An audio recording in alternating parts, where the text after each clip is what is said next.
J'ai un scoop pour vous. Penalty sur Ronny Lopez à la 151e. Vous vous demandez pourquoi on n'est pas revenu sur la VAR, mais la VAR ne fonctionnait pas. Le Colombien qui a pris le dessus, il a réussi son dribble. Falcao, il est mort. Ce soir, je vais dire tout haut ce que tout le monde pense tout bas. Radio Diagonale, la web radio 100% rouge et blanche. Salut tout le monde et bienvenue sur le nouveau débrief de Radio Diagonale. On va parler ce soir de cette très très belle victoire de Monaco face à Saint-Etienne, 4-0, démonstration dans le chaudron de Geoffroy Guichard où c'est jamais facile d'aller gagner, contredisez-moi, même Kovac l'a admis. Et pour parler de cette rencontre, je serai avec Patrice. Salut Patrice. Salut Damien. Ou Alundra, influenceur désormais. Exactement. Allez, du coup, on va parler de cette belle victoire et on va évidemment commencer avec la toute première catégorie rubrique de cette émission, les 3 points. Je te laisse commencer, Patrice. Le premier point, forcément, c'est cette victoire. Très très belle victoire, 4-0 net, sans bavure, il n'y a pas grand chose à redire. En plus, il y a une rotation qui est faite pour faire jouer des joueurs qu'on voit un peu moins. Donc non, c'est en plus une victoire qui nous permet d'être complètement à l'abri du match de dimanche et de le regarder tranquillement et de voir sur qui on va prendre des points, sur le PSG, sur l'OL ou voir les deux. Donc ça, mon premier point. Mon second point, ce sera ce pressing qu'on fait quasiment à chaque match, qui est vraiment super plaisant à voir, c'est qu'on agresse le joueur dès la perte de balle et on récupère un nombre incalculable de ballons, on se crée des situations grâce à ça.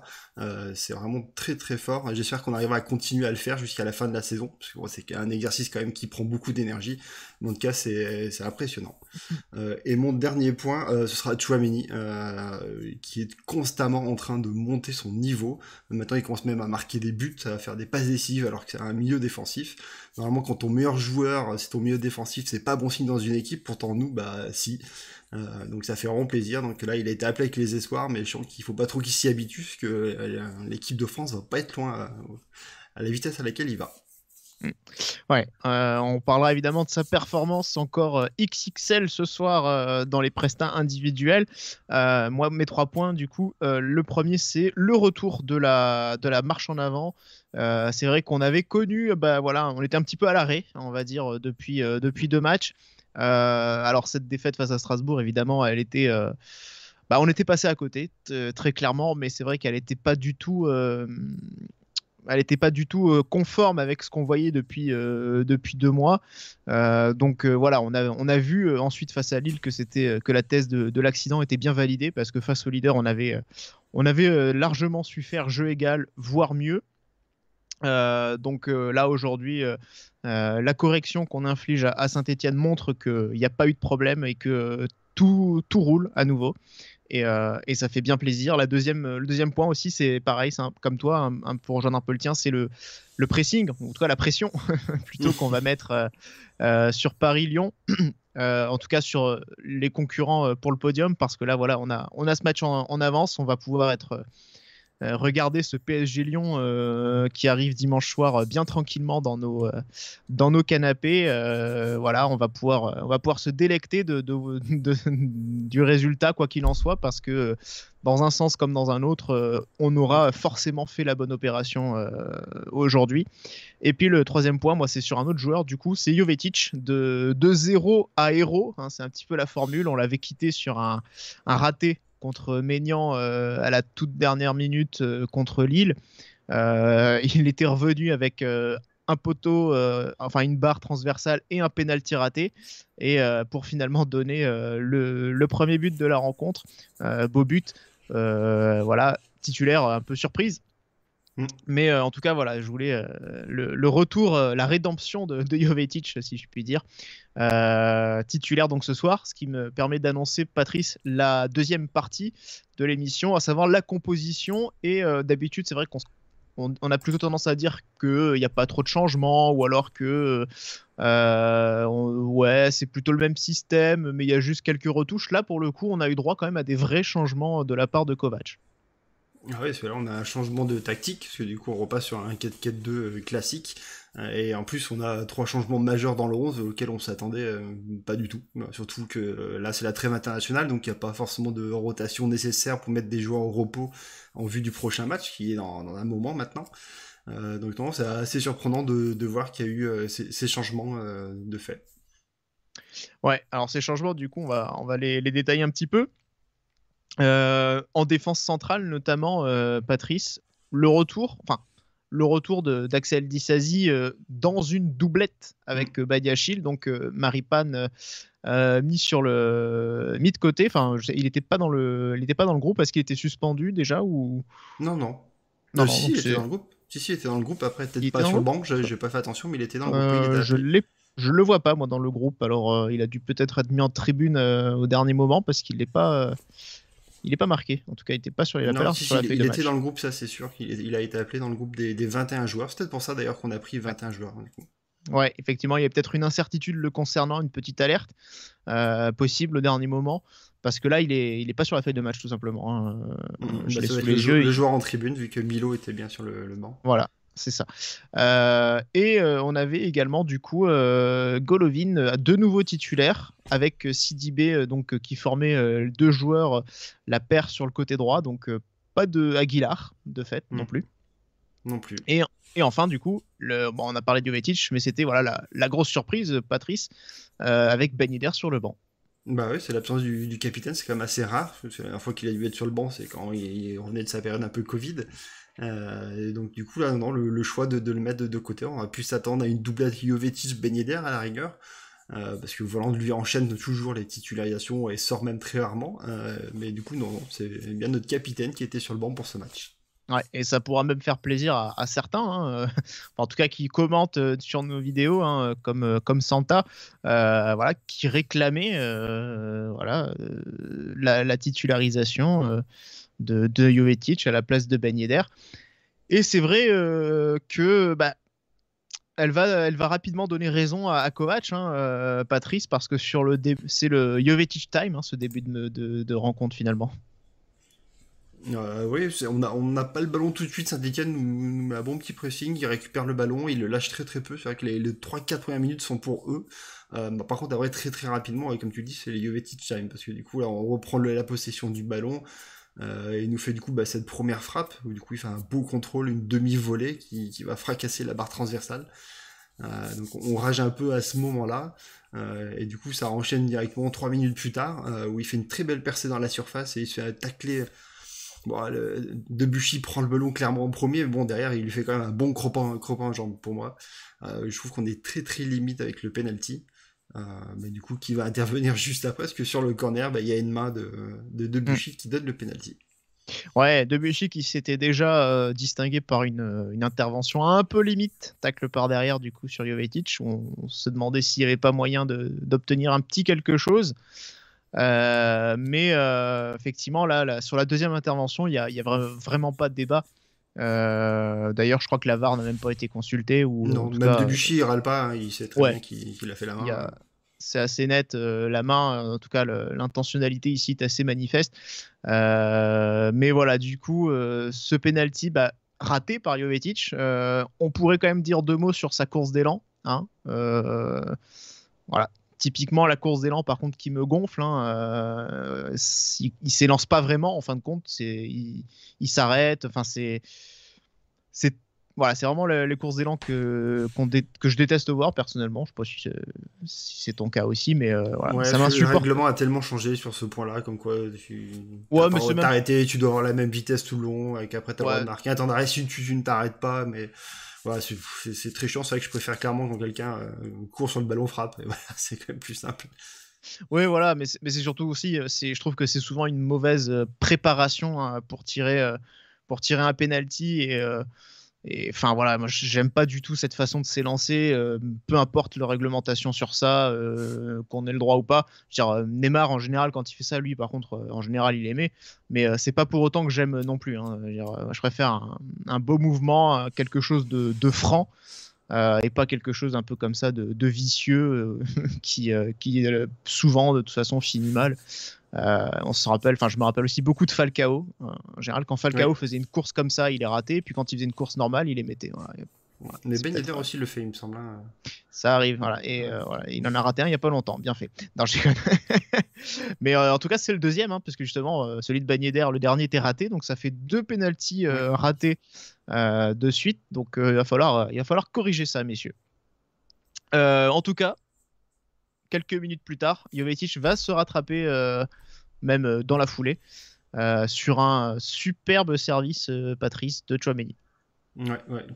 C'est une Diop qui rentre dans la surface et du coup qui la remet en retrait du coup à Tchouaméni qui fait un geste que j'ai toujours du mal à comprendre. Puis du coup il fait une sorte de toupie pour balancer le ballon sur Jovetic qui la joue bien parce que du coup plutôt que de frapper tout de suite il emmène le ballon avec lui pour se mettre mieux et du coup faire un tir croisé sur le poteau et cette fois-ci du bon côté pour ouvrir le score.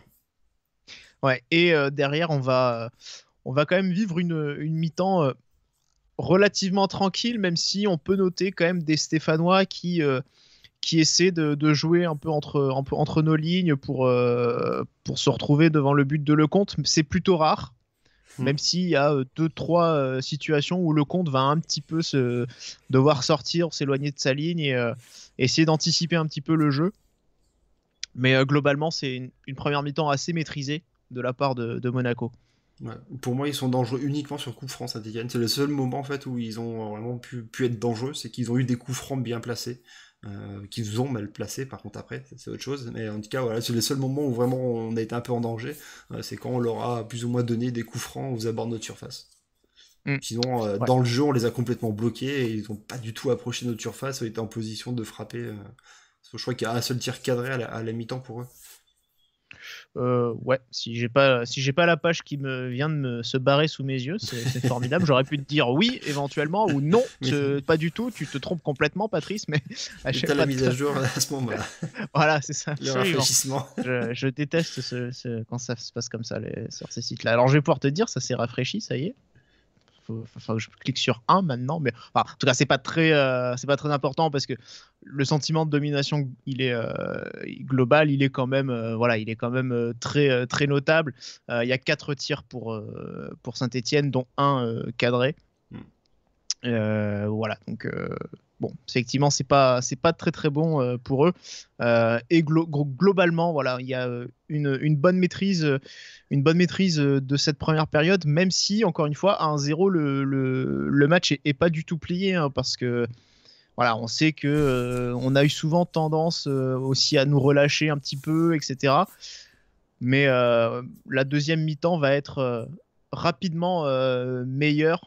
En tout cas, dans son contenu, je trouve qu'on va élever un peu le niveau de jeu. Je sais pas ce que tu en as pensé, mais je trouve qu'on a quand même, au-delà des buts supplémentaires, je trouve qu'on a globalement été encore plus fort, et on a réussi à faire plus mal offensivement. Ouais, j'ai trouvé qu'on a haussé le ton surtout au niveau du pressing. On était encore plus. On avait fait ce pressing important sur le premier quart d'heure, les 20 premières minutes, puis après ça qu'on a marqué le but, donc je pense qu'on a un peu plus accusé le coup et joué un peu plus bas. Par contre, en seconde mi-temps, tout de suite, on a mis on a pressé Saint-Étienne pour récupérer des ballons, et c'est même comme ça de toute façon qu'on a la majorité de nos actions après. C'est vraiment sur des petites contre-attaques ou des situations très chaudes parce qu'on récupère le ballon très très haut sur leur terrain. Et donc ce pressing, cette domination, elle va aussi se confirmer avec un deuxième but. Donc c'était une réalisation de Tchouaméni, qui est aussi du coup à l'origine, puisqu'il décale Golovin pour lui-même. C'est un 1-2, tout simplement. Du coup, il décale Golovin, qui temporise un peu, qui se retourne et qui la passe en rentrée à Tchouaméni, et du coup, qui fait une très grosse frappe, qui laisse sur peu de chance, j'allais dire à Moulin, non, je ne sais plus le nom du gardien, c'est pas Green non plus. Voilà, le troisième gardien. Ouais. Donc vraiment très très très beau but, donc vraiment une très très belle frappe. Ouais, on peut rappeler, il y avait quelques absences aussi, côté stéphanois, en raison du Covid, dont Jesse Moulin justement. Voilà.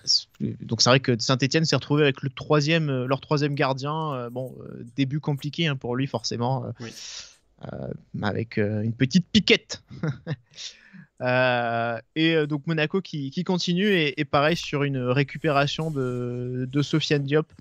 Patrice, il va y avoir un but absolument magnifique, un but plein d'opportunisme et plein de finesse. Ouais, qui m'a rappelé un but de Falcao à City, justement.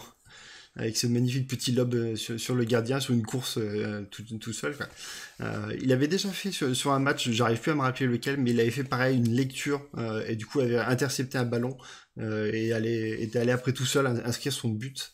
J'ai pas eu le temps de rechercher lequel c'était, mais il a déjà fait ce genre d'action, et donc il a vraiment une très très bonne lecture du jeu, il arrive vraiment à lire les passes. Et du coup on le voit, il démarre très très tôt sa course, il va récupérer le ballon, et ensuite franchement plein d'audace, il tente le lob plutôt que de faire une frappe à ras terre sur un des deux poteaux, vraiment rien à dire quoi. Superbe but, superbe action.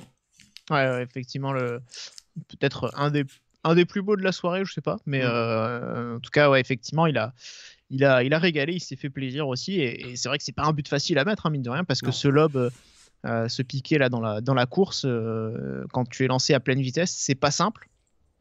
Donc encore une fois, déjà beaucoup de sang-froid et tout en maîtrise technique. Donc voilà. Et enfin, pour parachever ce succès, c'est le 4e but signé d'un entrant, Crépin Diatta, qui a enfin marqué son premier but pour Monaco. J'aurais envie de dire qu'il s'est fait attendre, mais en tout cas, ça fait plaisir pour lui, quoi. Oui, bah peut-être que ça lui fera un petit déclic, et du coup que ça l'aidera un peu à passer à cap. C'est vrai que ça a été un peu compliqué pour lui jusqu'à présent. Et du coup, bah voilà, de toute façon, c'est ce qu'a besoin d'un attaquant aussi, c'est de marquer des buts ou d'être décisif, donc ça pourrait lui faire du bien. Même s'il n'était pas facile, c'est la position où il est, je pense qu'il s'attend pas du tout à ce que Fabregas lui passe le ballon, il est vraiment un peu dos au but, du coup il est dans une position un peu étrange sur sa frappe, mais du coup il la met vraiment très très bien. Très belle frappe, en tout cas. Mon seul petit regret, c'est qu'il va fêter son but tout seul, alors que le premier réflexe que j'aurais eu, moi, à sa place, c'était plutôt d'aller remercier Fabregas, qui lui met vraiment une passe magnifique. Ouais, bon, pourquoi pas. J'avoue que j'ai pas fait gaffe à ça du tout. Mais en tout cas, voilà, ce 4e but, bah, ça scelle le résultat de la soirée, où on peut dire qu'il n'y a pas vraiment eu de match finalement ce soir, quoi. On a vu dès le 2e but, j'ai vu la figure de Neyou, Ivan Neyou, le défenseur de Saint-Etienne, qui était déjà limite en fait blasé, quoi, en mode c'est normal en gros. J'ai vu aucune révolte de la part de Saint-Etienne ce soir, quoi. Ouais, bah après c'est la saison qui veut ça aussi, ils sont un peu au fond du trou, ils ont du mal à enchaîner des résultats.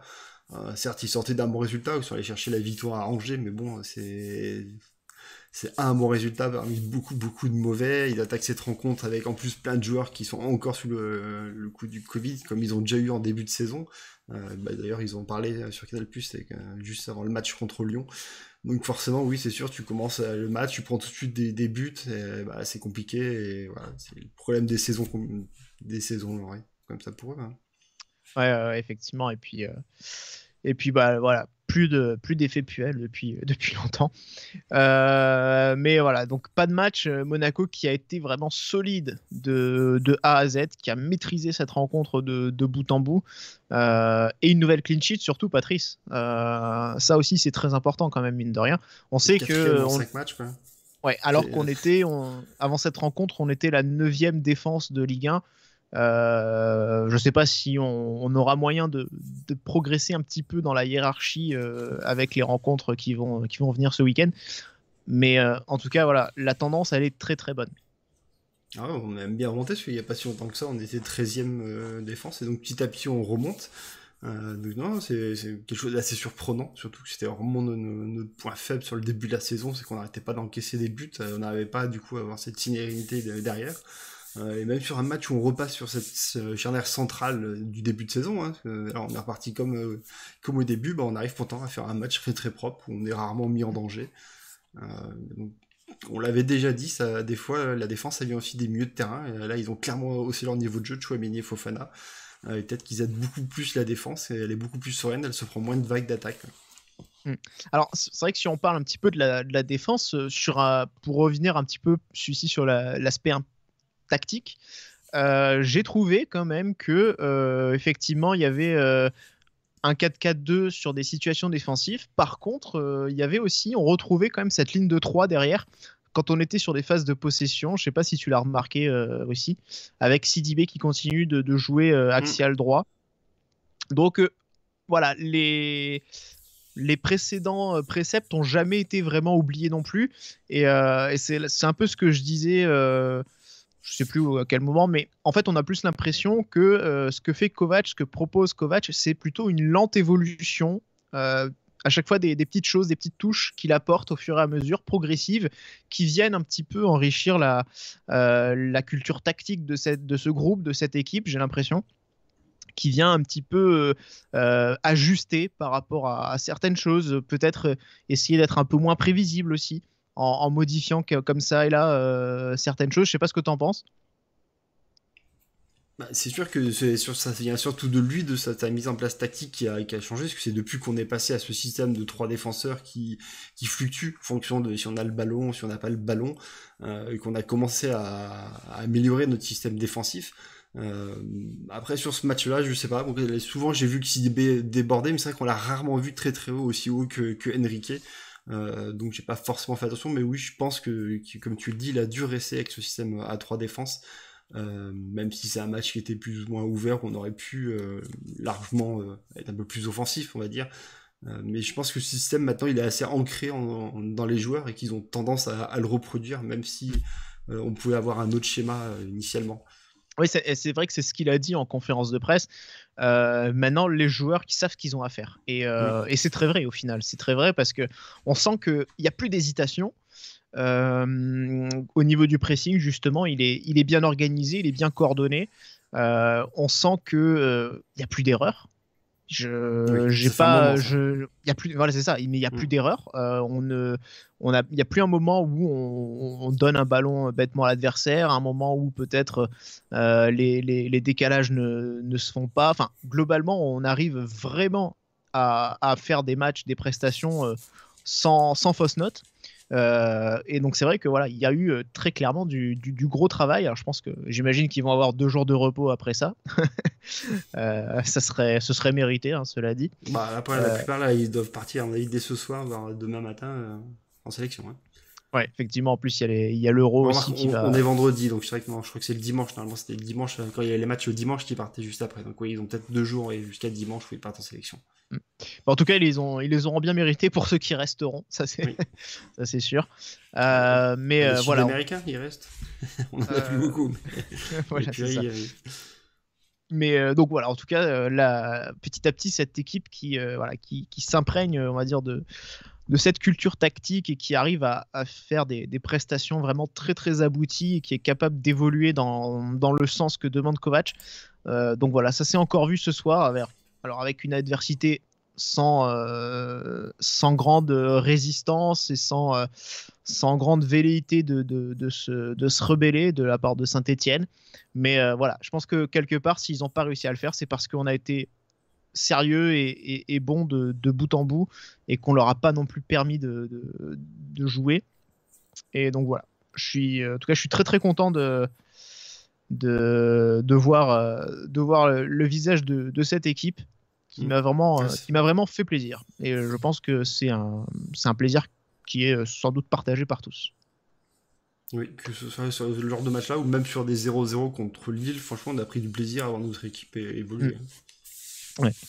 Voilà, en tout cas, du coup, on a parlé de ce match. On va un petit peu passer maintenant au top et au flop. Du coup, je te laisse présenter tes tops, Patrice. On a exactement les mêmes, hein, de toute façon. Pour nous, il y a 2 joueurs qui sont ressortis au-dessus du lot. Un joueur qui aurait pu être un flop si du coup il n'avait pas mis son but aussi, parce que du coup il enchaîne le match par un poteau, une transversale et surtout un penalty raté. C'est très rageant, mais bon. Sa première action est quand même magnifique, c'est dommage qu'elle rentre pas.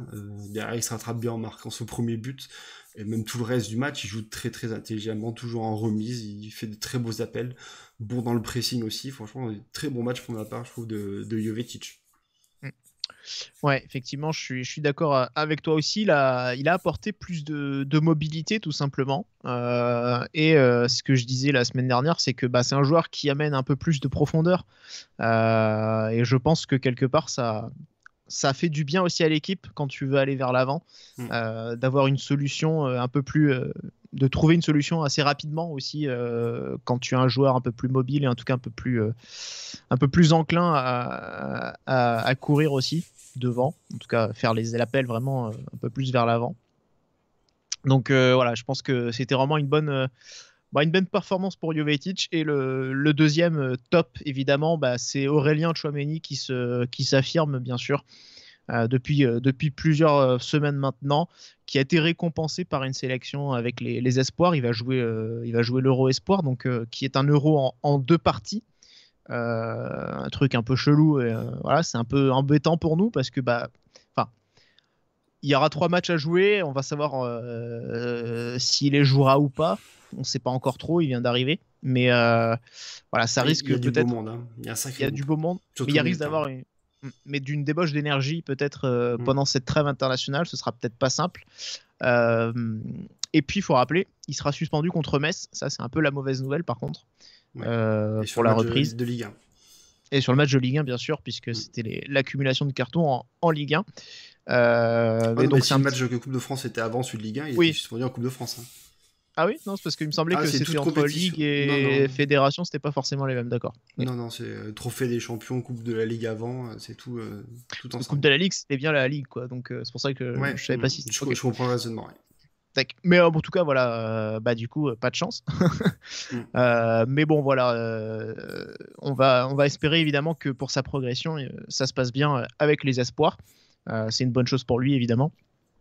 Et sans doute pour la confiance, ça va sans doute le surmotiver encore un peu plus.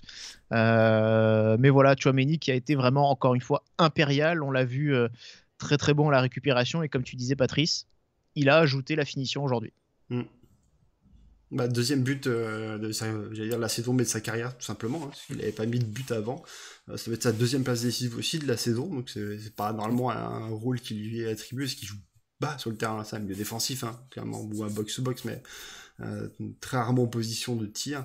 Donc du coup, oui, s'il ajoute en plus ça à sa palette, parce que c'est vraiment une très belle frappe, ça devient vraiment un joueur très très intéressant. Alors du coup, j'ai envie de poser une question au chat, et même à toi, Patrice. Est-ce que le Tchouaméni actuel est mieux que le Fabinho de la saison 2017-2018 ? C'est pas forcément les mêmes passes, les mêmes rôles, je sais pas. Je rappelle que ce Fabinho-là a fait quand même une saison moyenne, je tiens à le rappeler. Voilà, Rome s'énerve déjà dans le chat. Mais en tout cas, il a réussi. En tout cas, c'était le raisonnement de Rome la dernière fois, c'est que enfin, avec Tchouaméni, on avait réussi à faire oublier, en tout cas, ne plus rester sur ce CD là qui tournait sans cesse on n'a jamais remplacé Fabinho et Bakayoko. Et c'est vrai que là, pour le coup, enfin avec Tchouaméni, on a trouvé un successeur. Hein. On va peut-être vivre le premier été où on se dit pas faut qu'on recrute un milieu défensif. Ouais. On sait pas ce qui peut arriver d'ici là. Mais oui. Ouais, on a vu Petrov au téléphone à la fin du match. Voilà, peut-être qu'il était déjà en train de le vendre. Mais bon, voilà. En tout cas, c'est un gros match pour lui ce soir et ça fait très plaisir. Les flops, Patrice, est-ce que tu en as mis un ou pas ? Je ne crois pas. Non, pas sûr. Voilà, sur la 4-0, c'est quand même dur. Il n'y a pas un joueur qui était vraiment en dessous. Donc c'est ça. Je dis pas qu'ils ont tous été extraordinaires, mais bon, voilà, les mettre en flop, ça aurait été très très dur là-dessus. Voilà, je suis d'accord, effectivement, on a gagné ce match, il y a eu des joueurs un peu plus discrets, on va dire, mais franchement, ça mérite pas de prendre un flop non plus. Voilà, 4-0, c'est que tout le monde a fait son match, même ceux qui, je pense à Volante qui était un peu discret, mais voilà, il a aussi beaucoup œuvré dans le pressing, t'en parlais, donc bon, on va pas non plus commencer à mettre des mauvais points ce soir, en tout cas pas après une telle victoire pour moi. Du coup, on reprend le fil des prestations individuelles plus classiques et on va évidemment commencer par Benjamin Lecomte. Patrice, il y a, j'ai l'impression, une plus grande sérénité de son côté, sans doute aussi dû à l'effort collectif qui fait que Monaco est beaucoup plus hermétique, mais j'ai l'impression que lui-même, il commence peut-être il a peut-être un autre visage en ce moment, on dirait. Je trouve que c'est très dur à dire. C'est pas que je veux l'accabler ou quoi que ce soit, mais genre, ce soir, il a quoi à faire. Il a vraiment rien à faire. Genre, la seule frappe qui est dangereuse, elle est vraiment sur lui. Il a juste à se baisser pour l'attraper, quoi. Donc, et sur le match de Lille, c'est à peu près pareil, quoi. Parce qu'il a il y a une manchette. Il y a une manchette où je le sens pas trop. Oui, Pas il y a un trop moment serein, donné, on mais- se demande ce qui se passe, mais avec l'effet de la caméra, j'avais du mal à voir comment le ballon arrivait et comment il avait repoussé. Mais je pense à sa sortie en pleine d'autorité face à Kazri, voilà, où il y va, il a pas peur d'y aller. Et je sais Oui. pas, j'ai l'impression en tout cas de le sentir un peu plus présent, un peu moins dans le vague comme c'était le cas Après, il y a c'est sûr quelques temps. que d'enchaîner les clean sheets, mentalement, ça doit beaucoup plus aider que ce début de saison où on prenait quasiment un but tous les matchs. Donc forcément, lui aussi, il doit se sentir mieux et ça doit se ressentir dans son jeu. Hein. Mm. Mais c'est vrai que j'ai pas, ni sur le match de Lille, ni sur le match là contre Saint-Etienne, j'ai vu un arrêt extraordinaire de sa part qu'on l'aurait pas vu faire en début de saison. Oui, non. Tu vois, il C'est n'a sûr. pas été mis dans cette position-là. Donc Bon, j'avais envie de trouver un truc positif à dire. Comment ça Hein, c'est pas souvent, merde. Enfin bon. Du coup, parlons aussi de la défense centrale. Alors du coup, tu veux commencer par quel joueur, Patrice? Ah, attends, j'étais parti sur Sidibé, moi, pour ma part. Ah. Par Disasi, du coup, on va commencer. Ok. Allez. Le joueur qu'on aurait pu s'attendre à ce qu'il saute, si on revenait vraiment sur ce 4-4-2 et qu'on avait une défense centrale à 2, on pouvait plus s'attendre d'avoir Maripane titulaire. Du coup, on a retrouvé cette charnière centrale du début de saison où on avait l'impression qu'ils avaient du mal à s'entendre, mal à se coordonner, peut-être du fait qu'ils soient tous les deux très jeunes, et du coup, il n'y en a pas forcément un qui prenait le dessus sur l'autre. Là, franchement, aucun souci. Très bon match de la part des deux. Disasi, je trouve qu'il muselle très très bien Kazri en attaque. On l'a pas vu forcément. Ouais, et puis un bon match aussi du coup de Badiachil avec 2 interceptions pour lui. Globalement, il a été assez tranquille. Enfin, je sais pas si on peut dire tranquille, mais ils ont bien muselé les attaquants et puis voilà. Surtout, il y a quand même pas mal de duels gagnés pour Badiachil, hein, 4 duels gagnés sur 6. Donc voilà, c'est quand même encore un bon match pour lui. Pareil, qui confirme sa progression. Et c'est tout ça est très très positif. Tu voulais partir du coup sur Sidibé, Sidibé qui a touché énormément de ballons, Patrice, qui est peut-être un peu plus discret, on va dire, parce que c'est pas trop le joueur qu'on a vu s'illustrer offensivement non plus. Voilà, sage, mais pas d'erreur, et globalement présent pour contribuer à la circulation du ballon. Ouais, comme tu as dit, ça doit venir du fait qu'il était plus dans un système avec ces 3 défenseurs qu'on a en phase offensive. C'est vrai qu'on l'a pas vu permuter régulièrement avec Golovin sur le côté, comme ça a pu être le cas de l'autre côté avec Enrique. Donc il a un rôle, comme d'habitude, plus bas sur le terrain, où il est du coup moins en vue. J'ai trouvé un peu compliqué sur sa première demi-heure, mais je trouvais qu'il y avait pas mal de pertes de balles, justement quand il était dans la partie haute du terrain. Mais il s'est bien rattrapé après, vraiment très bien bloqué son côté aussi défensivement. Donc voilà, moi un match correct de sa part. Ouais, je disais 102 ballons touchés dans ce match par Sidibé. C'est le total le plus élevé du coup pour ce match-là. Et c'est pas la première fois hein, d'ailleurs que Sidibé, justement en profitant de ce positionnement de 3e joueur axial, justement affiche un chiffre aussi haut sur cette statistique. Donc voilà, quelque part peut-être ça joue aussi, mais voilà, ça a été propre ce soir Sidibé quand même. Et de l'autre côté, Caio Henrique, là pour le coup, c'était beaucoup plus offensif par contre, Patrice, avec énormément de montées. Ouais, j'ai pas vu sa position moyenne sur le terrain, mais oui, elle devait être effectivement haute, parce qu'on l'a pas vu beaucoup défendre, parce que bon, il a pas non plus grand chose à faire. Par contre, ouais, qu'est-ce qu'il a pu faire des allers-retours, à un moment donné, il nous fait aussi, il traverse tout le terrain en faisant un superbe appel, et Diop ne le voit pas malheureusement, quoi, et donc vraiment une très belle course à ce moment-là. Je trouve qu'il est toujours aussi bon sur ses contrôles quand il y a des transversales qui sont faites de l'autre côté du terrain. Très bon aussi sur ses crochets, ça passe toujours. On se demande comment, parce que pourtant il a pas l'air d'être très compliqué son crochet, mais à chaque fois il arrive à mettre les défenseurs dans le vent. Ça manque un petit peu de justesse technique dans les centres encore, ça on l'a déjà dit plusieurs fois. C'est vrai que c'est souvent il se trouve en très bonne position et au moment du centre, les centres ils tapent toujours dans le défenseur et pas sur notre attaquant. Voilà, mais sinon encore un très bon match de sa part. Ouais, effectivement, et pareil, globalement, voilà, il est assez bien dans toutes les statistiques. Il y a 3 dribbles réussis. Sur les duels gagnés, il est largement présent aussi, 5 duels gagnés sur 7. Donc voilà, globalement, c'est une bonne prestation de sa part. Passons à Fofana aussi, que j'ai trouvé très bon dans la récupération, que j'ai vu aller vers l'avant un peu plus que d'habitude. Je sais pas si c'est aussi ton avis. En tout cas, j'ai l'impression qu'il n'hésitait pas à prendre des initiatives et il s'est pas trop caché aujourd'hui. C'est vrai que c'est quelque chose que je lui reprochais un peu, pas forcément ces dernières semaines, mais un peu plus à l'automne, début de l'hiver. Je lui reprochais un petit peu des fois de se cacher un petit peu trop, de pas trop demander le ballon, de pas trop prendre d'initiative. Là, ce soir, je l'ai vu le faire et je trouvais ça positif dans son évolution du jeu notamment. Je sais pas si tu es d'accord avec ça. Ah, si, tout à fait d'accord. C'est qu'on l'a beaucoup plus vu que d'habitude. Peut-être qu'après, Tchouaméni tire un peu trop la couverture à lui, et donc du coup, on voit beaucoup moins Fofana qui est plus dans un rôle de l'ombre. Mais sur ce match-là, oui, il a été beaucoup plus en évidence. Plus de ballons touchés, j'ai l'impression aussi. Plus une plaque tournante, on l'a beaucoup distribué, faire passer le jeu, faire le lien entre la défense et l'attaque. Ouais, effectivement. Pas de frappe, j'ai pas l'impression qu'il est frappé par contre. Si, il y en a une qui est contrée, qui d'ailleurs était peut-être cadrée. Je pense qu'elle a été cadrée parce qu'elle allait bien au milieu du but quasiment. Ah, c'est lui qui a la très très grosse frappe ouais, en première mi-temps. Ah d'accord, je croyais que c'était Tchouaméni justement. Non, c'est en deuxième mi-temps, cette frappe-là dont je parle. Je confonds alors. Mais ah oui, non, l'autre grosse frappe qui passe au-dessus, c'est Tchouaméni par contre, ouais. Mais en tout cas, là où la semaine dernière, je lui avais reproché d'avoir perdu quand même pas mal de duels. Ce soir, il a bien rectifié le tir avec 6 duels gagnés sur 7. Et comme tu disais, c'était pas forcément les mêmes clients, on est d'accord. C'était pas Renato Sanchez en face ce soir.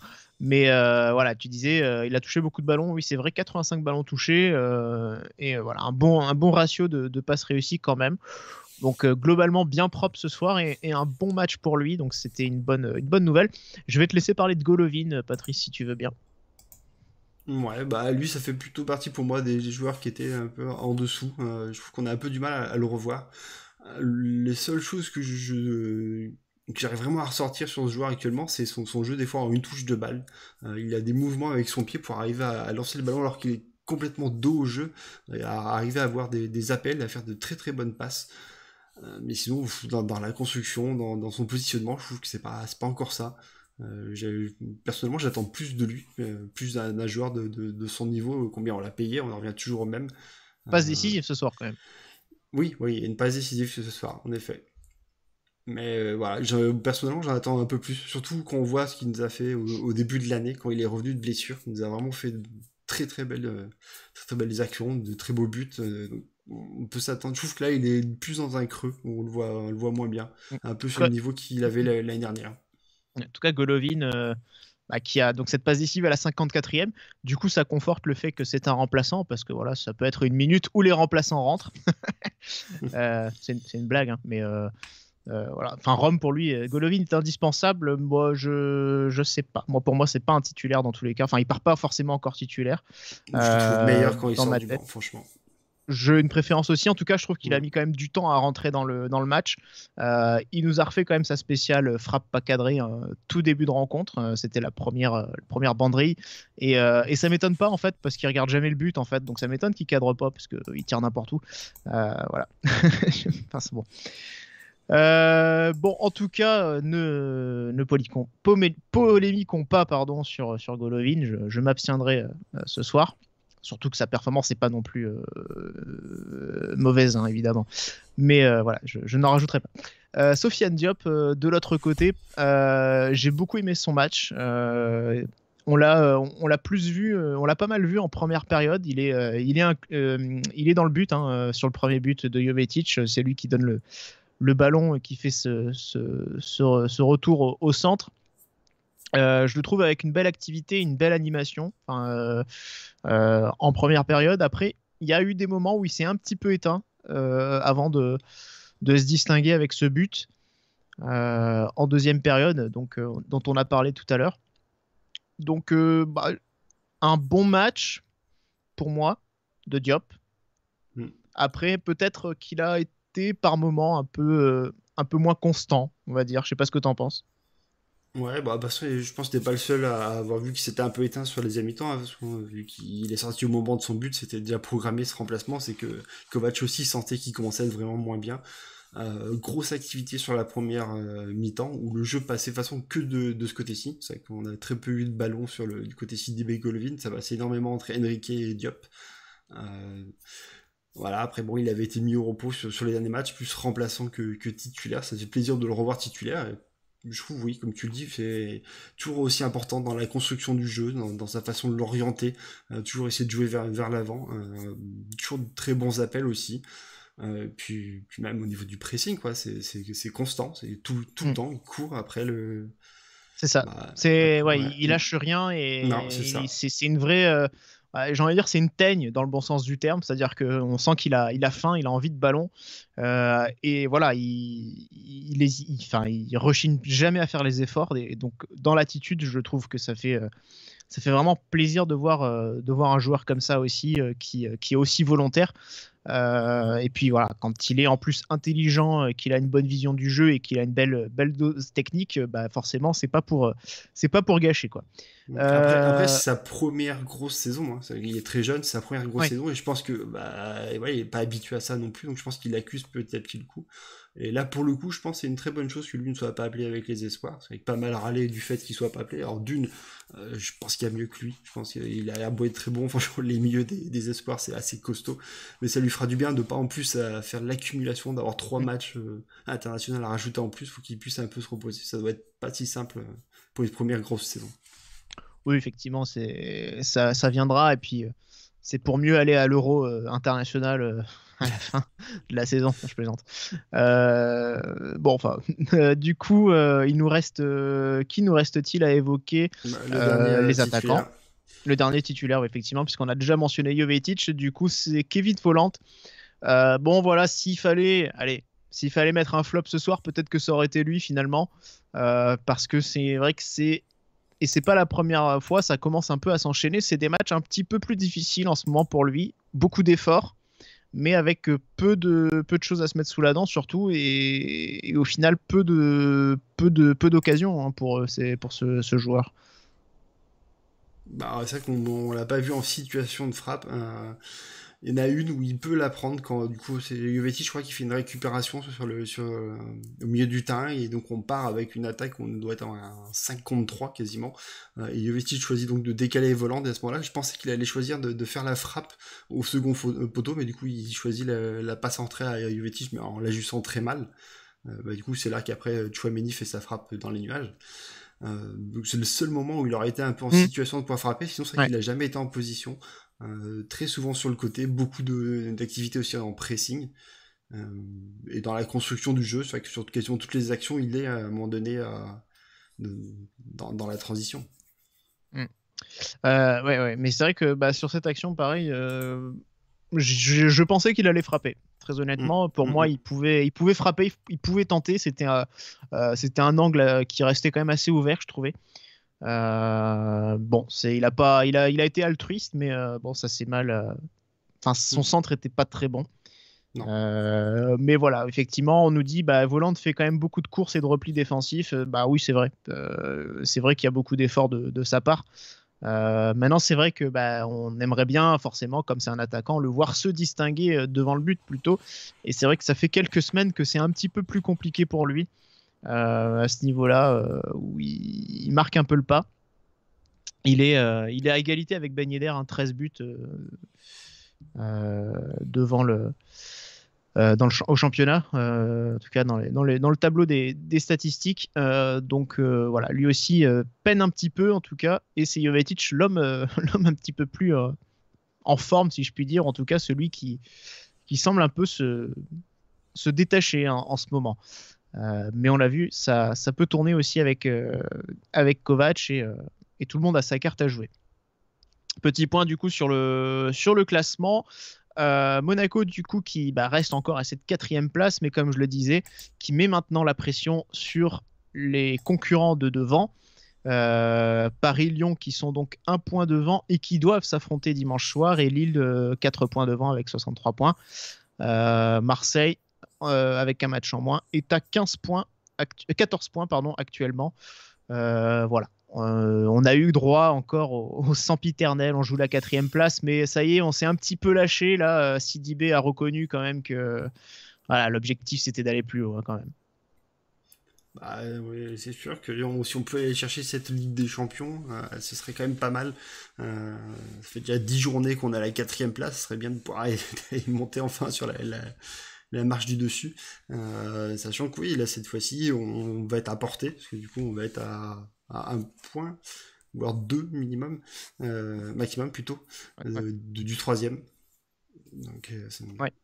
Oui, avec 8 matchs, vu l'écart qu'il y a, on peut pas. Ça devient ridicule de se cacher. On est actuellement la meilleure équipe, en tout cas, on est l'équipe qui a la meilleure forme du moment. Ça, c'est une certitude, en tout cas depuis le début de l'année civile. Il n'y a pas vraiment photo. On a vu, on a été capable de battre le PSG. On aurait pu battre Lille. Globalement, Strasbourg, c'était un accident. Donc, bon, il n'y a pas. Pour moi, on est clairement dans la course. Ce podium, il faut essayer d'aller le chercher. Au pire, on l'aura pas. On sera peut-être un peu frustré, mais je pense que il faut avoir de l'ambition sur cette fin de saison pour aller chercher le podium et la Ligue des Champions.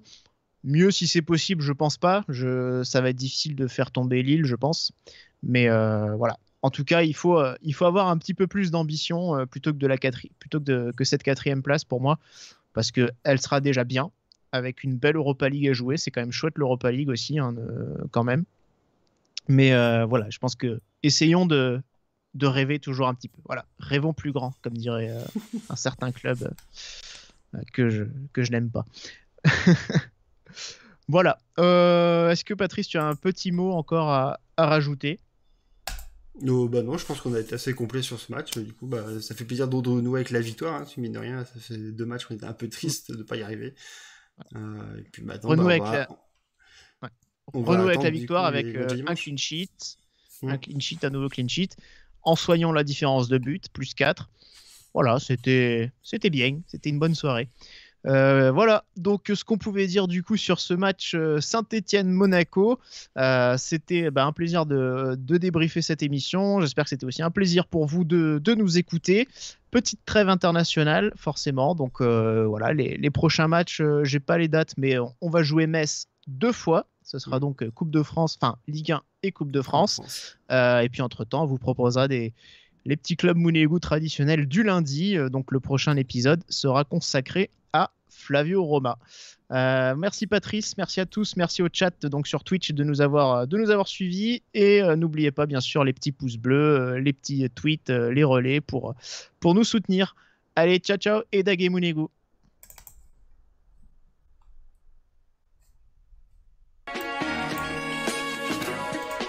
Et bisous.